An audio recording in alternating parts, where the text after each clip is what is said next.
아, 오늘 말씀드릴 내용은 제목에 나와 있다시피 가트너가 매년 10월에 발표하는 이듬해 전략기술 트렌드에 관련된 내용입니다. 올해 발표 내용은 제가 지난 한 20년 정도 가트너의 전략기술 톱 10 트렌드를 쭉 개인적으로 공부해온 경험에 따르면 뭔가 좀 큰 변화가 좀 느껴지는, 이 변화가 뭐 좋은 의미도 있을 수 있고 혹은 가트너가 왜 이러지라는 약간 애매모호한 평가도 좀 나올 수 있는 그런 내용입니다. 그래서 그 부분에 대한 말씀을 지금부터 드리도록 하겠습니다.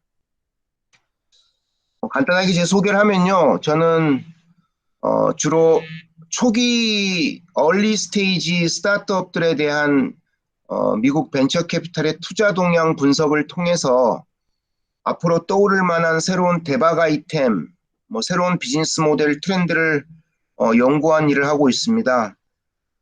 그래서 이런 내용을 기반으로 강의를 하고 유튜브 채널도 운영하고 있고요.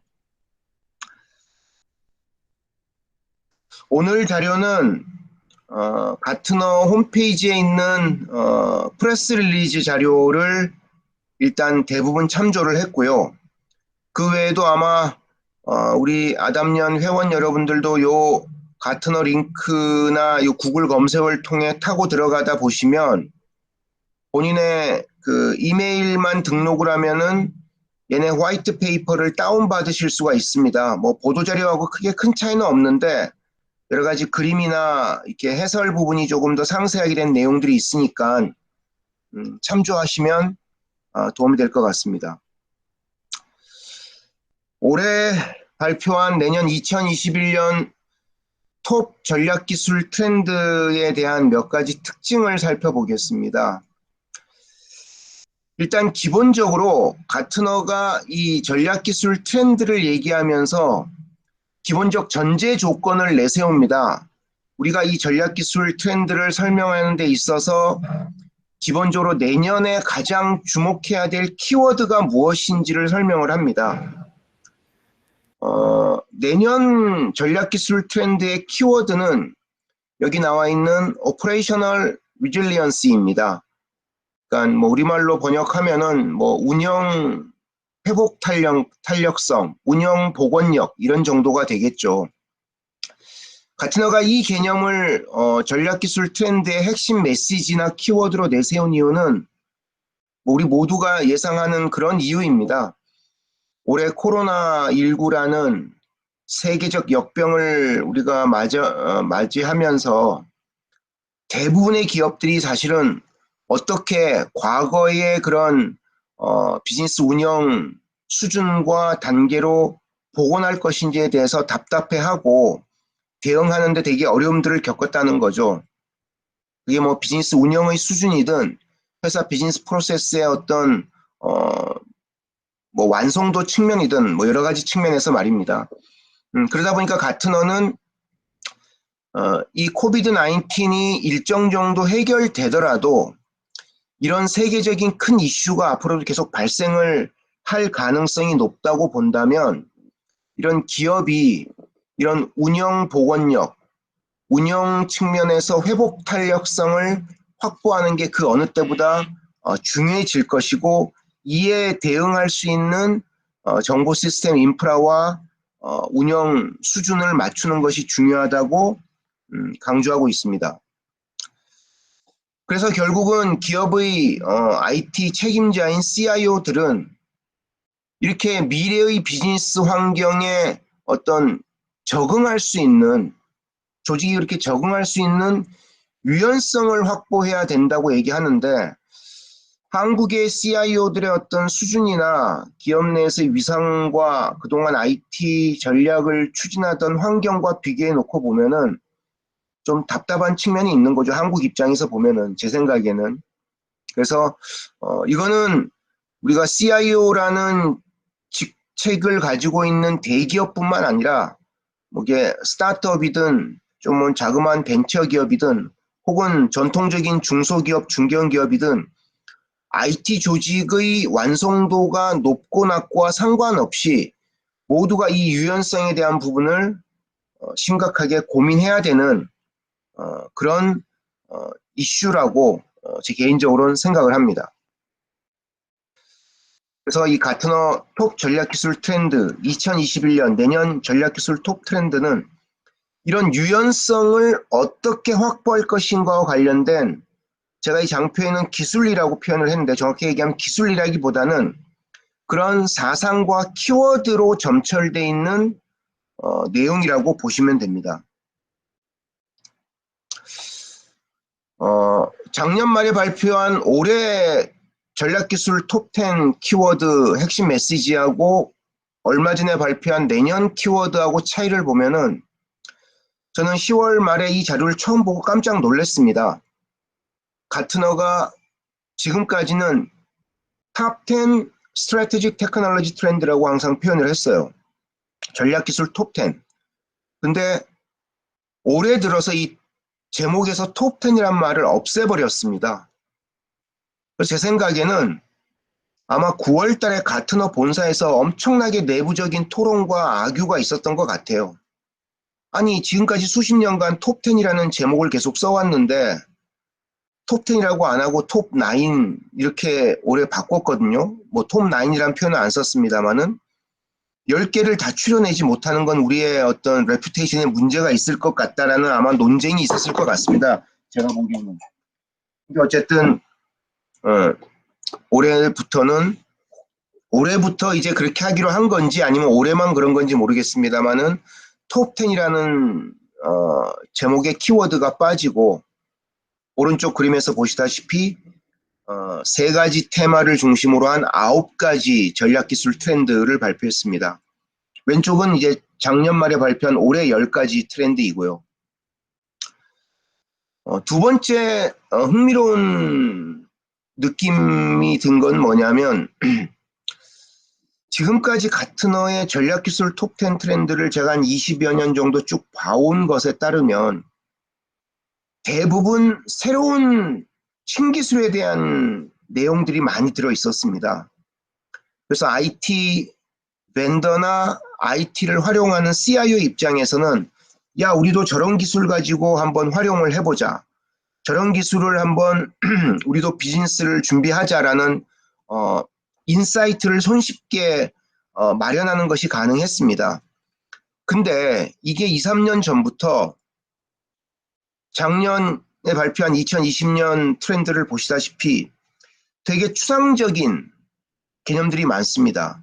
2020년 기술 같은 경우 뭐 AI 시큐리티나 7번의 분산 클라우드 뭐 이런 정도는 예를 들면은 특정 기술이라고도 얘기할 수 있는 거거든요. 특정 기술 혹은 특정 서비스 오퍼링이라고 얘기할 수 있는 건데 나머지는 되게 추상적인 내용들이란 거죠. 올해 발표한 2021년 트렌드도 보시면은 이제 하나씩 제가 설명을 드리겠습니다만은 특별한 기술이라고 얘기할 만한 것이 없습니다. 다만 어떤 관점에서 이런 새로운 트렌드를 혹은 새로운 변화를 고민해야 될 것인가에 대한 그런 마인드셋을 어떤 자극하는 메시지 위주로 돼 있다는 것입니다. 2021년 트렌드에서 우리가 새로운 기술이라고 얘기할 만한 것이라고 본다면 올해하고 똑같은 디스트리뷰티드 클라우드, 분산 클라우드밖에 없습니다, 사실은. 나머지 개념은 특정 기술에 대한 얘기일 수도 있지만 되게 추상화된 그런 설명들을 많이 하고 있다는 거죠. 그래서 점점 더 새로운 신기술 하나에 포커스를 맞추는 것보다는 갈수록 추상화된 개념에 대한 어떤 위주로 가트너 전략기술 트렌드가 앞으로 갈 가능성이 높아지고 이 얘기는 뭐냐면 이 기술을 기반으로 새로운 비즈니스를 준비하는 글로벌 IT 벤더들이나 대기업의 CIO들 입장에서는 이 전략기술 톱10이라는 전략기술 트렌드에서 뭔가 받아들이는 데 있어서 상당히 좀 심각하게 고민을 해야 되는데 이게 그럴 수밖에 없는 게 우리가 우리 아담년 회원님들 다 아시겠습니다만은 지금까지 IT 전략이란 것은 ERP든 뭐든 사실은 베스트 프랙티스를 따라가면 되는 정도가 많았다는 거죠. 예를 들면 은행이 빅뱅으로 차세대 시스템을 구축하더라도 그게 예를 들면 뭐 은행 간의 차이가 있겠습니까? 다 똑같이 하는 거거든요. 약간의 구현이나 임플리멘테이션의 차이가 좀 있을 정도의 뿐이라는 거죠. 근데 지금의 IT 트렌드는 그게 모바일이든 인공지능이든 혹은 블록체인이든 혹은 클라우드든 기업들의 조건과 수준에 따라서 이걸 받아들이고 구현하고 진화시켜 나가는 방식이 천차만별일 수밖에 없다는 겁니다. 제 느낌으로는 지금의 디지털 트랜스포메이션 시대는 베스트 프랙티스를 쫓아가는 것은 불가능하다는 것입니다. 아주 모범적인 베스트 프랙티스를 자극을 받는 건 가능하지만 그걸 쫓아가는 건 거의 불가능하다는 거죠. 그래서 이런 추상화된 개념을 어떻게 받아들일 것인가에 대한 고민이 앞으로 많이 일어날 수밖에 없다는 것이고요. 2년 연속 이어진 트렌드는 하이퍼 오토메이션, 뭐 한글로 얘기하면 초자동화 뭐 이런 개념이겠죠.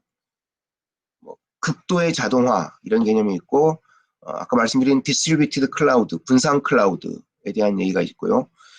작년에 발표한 올해 트렌드에서 내년 트렌드에서 약간 개념이 진화하거나 확장되는 개념은 올해 전략기술 톱10에 멀티 익스피리언스라는 게 있습니다.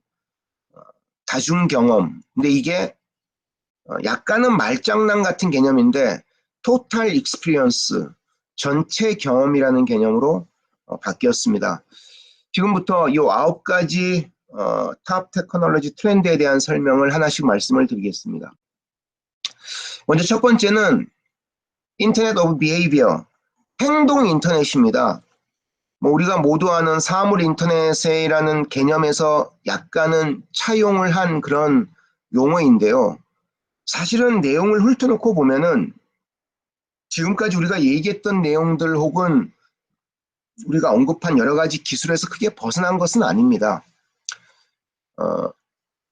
인간의 행동과 관련된 이 행동이란 것은 움직임뿐만 아니라 안면 인식 혹은 그 사람의 위치에 대한 추적 혹은 여러 가지 물리적 공간에서의 행동이든 온라인에서의 행동이든 그런 여러 가지 활동에 대한 빅데이터 기반의 데이터 분석을 통해서 사람들에게 새로운 행동을 유도하는 것입니다. 사실은 이미 인터넷 오브 비헤이비어는 우리가 많이는 아니지만 사실은 쓰고 있는 거죠. 예를 들면은 어느 위치에 가면은 그 위치에 있는 그 지역에 있는 뭐 매장에 할인 쿠폰이 뜬다든가 하는 기술은 지금도 이미 많은 컨슈머 회사들이 이미 자신들의 앱을 통해서 구현하고 있고 저도 가끔은 그런 서비스를 이용하고 있는데요. 이런 것들이 좀 더 확대된다는 거죠. 예를 들면 이거를 우리가 한국에 있는 기업들 입장에서 보면 지금의 한국의 이커머스 회사들 입장에서 보면 인터넷 비헤이비어 관점에서 보면 미국이나 중국하고 우리가 수준 차이가 얼마나 떨어질 것 같습니까? 제가 보기엔 최소 10년 이상 한국이 뒤져 있거든요. 즉 사람들의 어떤 구매 패턴 혹은 그 사람들의 여러 가지 성향 혹은 인터넷에서 내비게이션 하거나 다른 소셜 미디어에서 활동하는 경험을 기반으로 그 사람에게 맞춤형 서비스를 제공해 준다는 것도 이 인터넷 오브 비헤이비어의 중요한 특징 중에 하나인데 한국은 그런 서비스가 거의 제로 수준이죠, 사실은. 제가 이용해 본 많은 서비스의 어떤 수준을 개인적인 수준에서 평가를 해보면은 그래서 이제 인터넷 오브 비헤이비어는 표현이 뭐 약간은 추상적이고 행동 인터넷이 뭐야라고는 오해를 불러일으킬 수는 있습니다만은 개인의 맞춤형 서비스가 정말 극도로 진화돼 갈 것이다라는 것을 예측하는 그런 트렌드라고 이해를 하시면 될 것 같고요. 가트너 주장은 2025년 정도 되면 전 세계 75억 인구 중에 절반 이상이 하나 이상의 이런 행동 인터넷 프로그램의 영향을 받게 될 것이다. 이미 저는 일정 부분 영향을 받고 있거든요, 사실. 그래서 구글 검색을 좀 해봤더니 아직은 이 내용에 대한 자료가 거의 없습니다. 근데 우리가 아는 소프트웨어 회사 중에 BMC라는 회사가 만들어 놓은 자료가 하나 있더라고요. 아주 조그만 간단한 자료인데 여기는 인터넷 오브 띵스, 사물 인터넷과 인터넷 오브 비헤이비어, 행동 인터넷의 어떤 진화되는 수준에서 관련된 요소들이 뭐가 있는지를 보면은 사물 인터넷은 데이터와 정보, 우리가 센서로부터 얻는 데이터와 정보인데 인터넷 오브 비헤이비어로 넘어가면 이게 날리지와 위즈덤으로 진화돼 나갈 것이라는 거죠. 당연히 이제 뭐 그런 얘기를 우리가 누구도 이해할 수 있는 그런 사항이긴 합니다. 그리고 그 기반에는 테크놀로지, 데이터 애널리틱스, 그다음에 행동과학에 대한 부분들이 이제 포함되어 있어야 된다는 거죠. 두 번째 토탈 익스피리언스는 작년에 가트너가 올해 전략기술 톱10으로 얘기한 다중 경험이란 것은 이런 겁니다. 다중 경험이란 것은 우리가 유저 익스피리언스를 사용자 경험을 하는 컴퓨팅 환경의 사용자 경험을 하는 것은 지금까지 뭐 데스크톱이든 모바일이든 그런 건데 이게 가상현실, 증강현실이라는 혹은 뭐 다중현실, 복합현실로 넘어가게 되면서 사람들의 컴퓨팅 환경에 대한 경험이 아주 복잡하게 진화해 나간다는 것이죠.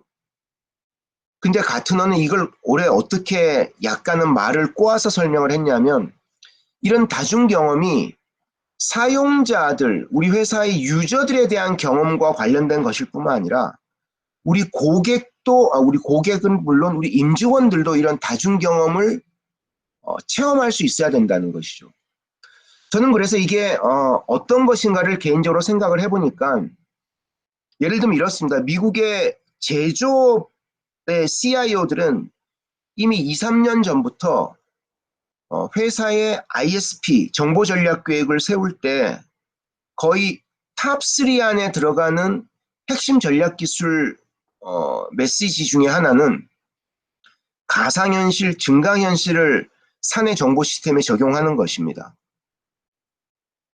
미국의 제조기업들 중에 엔지니어링 부서는 뭐 미국의 유명한 군수 물자 개발 회사, 미사일 개발 회사, 심지어 보잉 같은 그런 세계 최고의 항공기 제조회사 등등 많은 회사들은 엔지니어링 부서에 증강현실 기술을 거의 다 도입을 했습니다.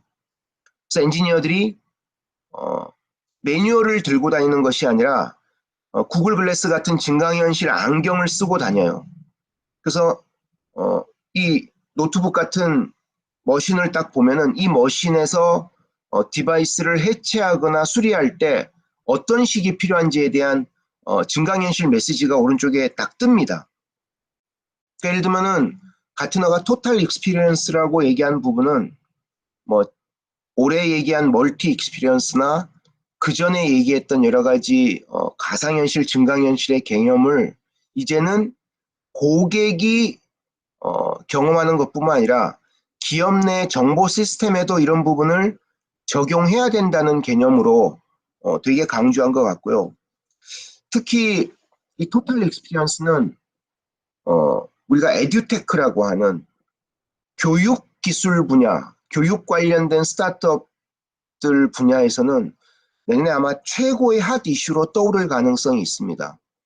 특히 원격의 모바일로 학습을 해야 되는 학생들에게 있어서 증강현실 같은 기술의 중요성은 뭐 익히 예상하시듯이 그냥 장표만 보고 설명 듣는 거하고 증강현실로 그래픽, 가상현실로 그래픽을 원격지에서 경험할 수 있다는 것의 차이는 엄청나게 크다고 할 수 있는 것이죠.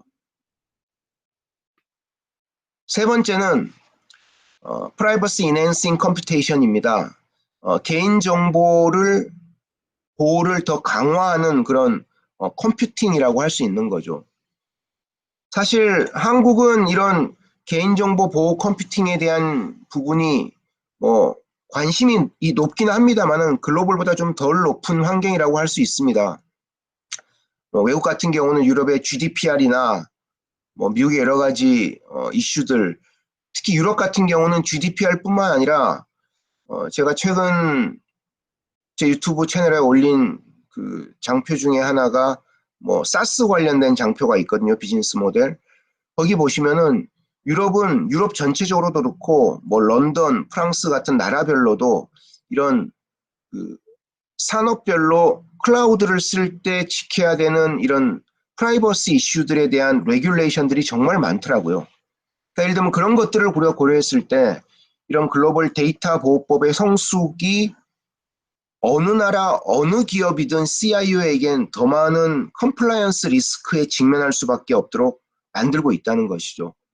그래서 우리가 개인정보를 전송하는 문제든 뭐 마이데이터 같은 그런 환경에서 데이터를 수익화하는 분석 관점이든 혹은 보험이나 금융거래에서 프로드 디텍션해서 사기 거래 분석을 하는 것이든 이런 민감한 데이터를 처리할 때 개인정보 보호를 보다 강화하기 위한 노력을 해야 된다는 것이죠.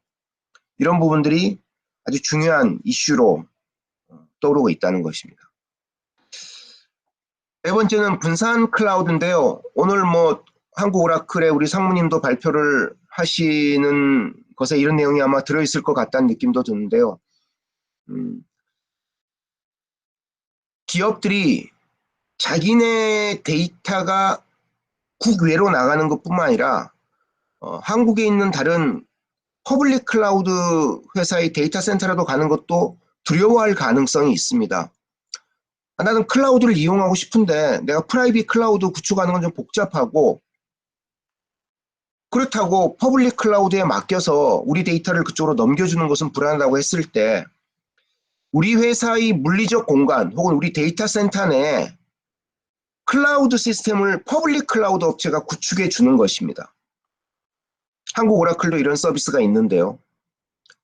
그래서 예를 들면 제 회사의 데이터 센터에 한국 오라클이 클라우드 시스템을 구축해 줍니다. 이 자산은 한국 오라클 겁니다. 그리고 저는 우리 데이터 센터 내에서 데이터를 우리 센터 내에서만 데이터를 보관하고 운영할 수 있는 겁니다. 그래서 비용은 오라클의 퍼블릭 클라우드 비용만큼 돈을 내는 것입니다. 그래서 한국에도 지금 한국 오라클 외에도 국내 클라우드 회사 중에 한 군데가 이런 식의 서비스를 이미 하고 레퍼런스가 있는 걸로 저는 알고 있습니다.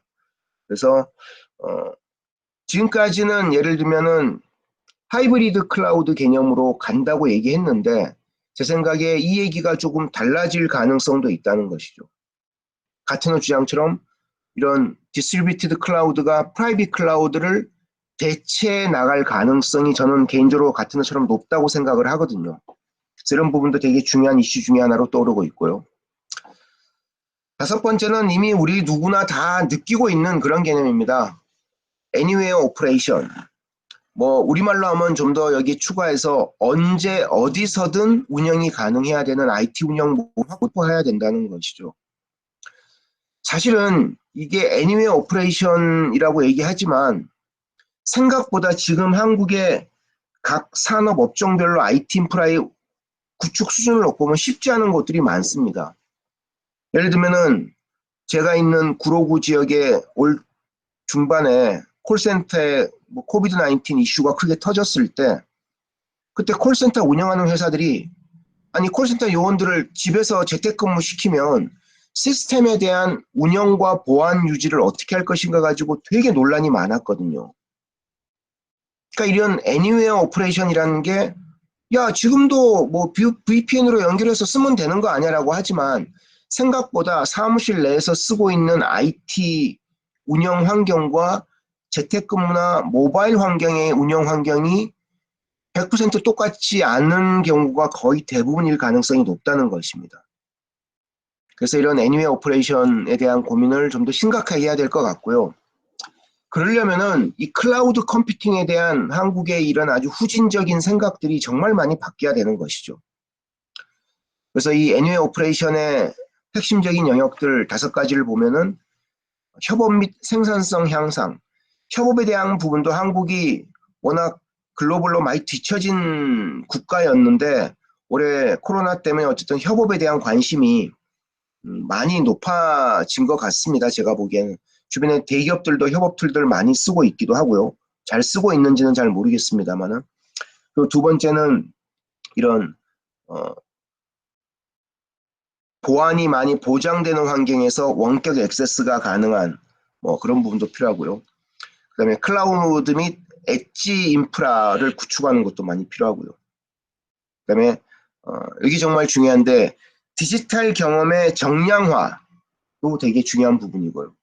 그러니까 원격 지원을 위한 자동화 역시 또 중요한 부분인 것 같습니다. 시간이 많이 돼서 좀 나머지 장편 좀 빨리 진행할게요. 사이버 시큐리티 메쉬는 뭐냐면 우리가 메쉬라는 게 이런 시줄 날줄처럼 촘촘하게 얽혀있는 그물 같은 걸 얘기하지 않습니까? 그래서 예를 들면은 우리가 이런 주변의 보안의 경계가 지금 생각하는 것보다 훨씬 폭넓어질 가능성이 있다는 것이죠. 그래서 이런 사이버 시큐리티에 대한 관점이 지금보다 훨씬 폭넓은 관점으로 바뀌어야 된다는 것입니다. 그러려면은 사이버 시큐리티에 대한 어떤 컨트롤할 수 있는 이런 구조가 지금처럼 중앙 집중적인 방식으로만 돼서는 안 되고 분산 아키텍처 방식으로 분산화된 환경에서 일정 수준의 사이버 시큐리티가 보장될 수 있는 환경으로 바뀌어야 된다는 것입니다. 그리고 이거는 앞서 말씀드린 Anywhere Operations와 밀접하게 연관된 부분인 것이죠. Anywhere Operation이 제대로 되려면 결국 사이버 시큐리티 메쉬가 구현되어야 된다는 것입니다. 7번이 사실은 제일 추상적이면서도 제일 우리에게 중요한 메시지를 주는 어떤 그런 내용인 것 같습니다. Intelligent Composable Business. 우리가 Composable이라는 것은 뭐 구성 혹은 조합할 수 있다는 뜻이잖아요. 일종의 모듈러리티에 대한 개념인 것이죠. 그러니까 기존의 우리의 비즈니스 프로세스는 대부분 정적인 비즈니스 프로세스라는 것입니다. 근데 이거를 말 그대로 비즈니스 프로세스를 기민하게 분해시켰다 조합할 수 있는 환경이 혹은 그런 조건이 갖춰진 기업이 있을까요? 쉽지 않다는 것이죠. 그러니까 이거는 어떤 내부적인 비즈니스 프로세스를 모델링하고 구현하는 관점에서뿐만 아니라 조직의 어떤 탑 C 레벨에서의 마인드셋도 정말 중요한 것이죠. 거기에 걸맞게 IT 인프라를 잘 갖추는 것도 중요한 것이고요. 그래서 제일 중요한 메시지는 하단에 나와 있는 이 문장처럼 이제는 플랜 A, 플랜 B, 플랜 C 같은 복잡한 유형의 다중 미래 계획을 가지고 있고 상황에 맞춰서 즉시 A나 B나 C로 빨리 전환할 수 있는 그런 역량을 가지고 있어야 된다는 것이죠. 마지막으로 AI 엔지니어링은 가트너 주장은 전 세계 AI 프로젝트 중에 53%가 많이 이렇게 파일럿 혹은 프로타입에서 프로덕션 시스템으로 진화가 가능하다고 하는데요. 이건 제가 보기에 너무 높게 잡은 것 같습니다. 한국 같으면은 파일럿에서 프로덕션 진화하는 게 50%가 뭡니까? 훨씬 안 됩니다. 제가 보기에는. 제가 아는 대기업의 한 후배가 올 초에 조사한 바에 따르면 그 친구 얘기로는 30%도 안 된대요. 파일럿 프로젝트에서 프로덕션 진화, 자기가 많은 기업을 실제 조사를 전수조사까지는 아니면 조사를 해본 결과에 따르면 그만큼 AI 프로젝트에 대한 어떤 관심이 정말 중요한데요.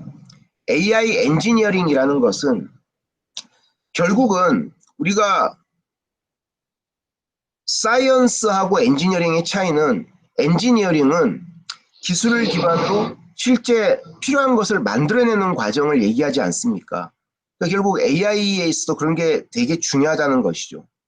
그래서 조직의 비즈니스 의사결정을 내리는데 필요한 통찰력을 제공할 수 있는 AI 모델을 구축해야 된다는 것입니다. 그러려면 핵심은 데이터 옵스, 모델 옵스, 데브 옵스. 우리가 데브 옵스는 많이 들었지 않습니까? 이제 데이터 부분에서도 데이터 옵스가 필요하고 모델링 부분에서 모델 옵스가 필요하다는 것입니다. 참고로 이 AI 엔지니어링과 관련해서 한국의 아모레퍼시픽의 AI 팀을 이끄는 사람이 얼마 전에 페이스북에 올린 글 중에 하나를 보면 한국의 대기업들이 AI 태스크포스를 구축하는 거는 돈이 있으니까 쉽게 한답니다. 근데 사람을 제대로 잘 못 뽑는데요. 그 대충 AI 팀을 구성하고 나면 이 팀이 제대로 일을 못할 가능성을 이 사람은 대충 보면 안 돼요. 왜냐하면 대부분의 AI 팀 내에 데이터 사이언티스트가 거의 없답니다. 데이터 분석 전문가가 없다는 것이죠. 그래서 핵심은 AI 엔지니어링의 핵심은 뭐 머신러닝 이런 걸 잘할 수 있는 사람들도 필요하지만 데이터 사이언티스트를 잘 갖추고 그래서 전체 엔지니어링을 구축할 수 있는 구현할 수 있는 팀을 갖추는 것이 중요하다. 이런 것이 AI 엔지니어링이 주는 핵심적인 메시지라고 할 수 있습니다. 시간을 약간 초과했는데요. 뭐 뒤에 결론 부분은 빼고 여기까지 발표하겠습니다. 감사합니다.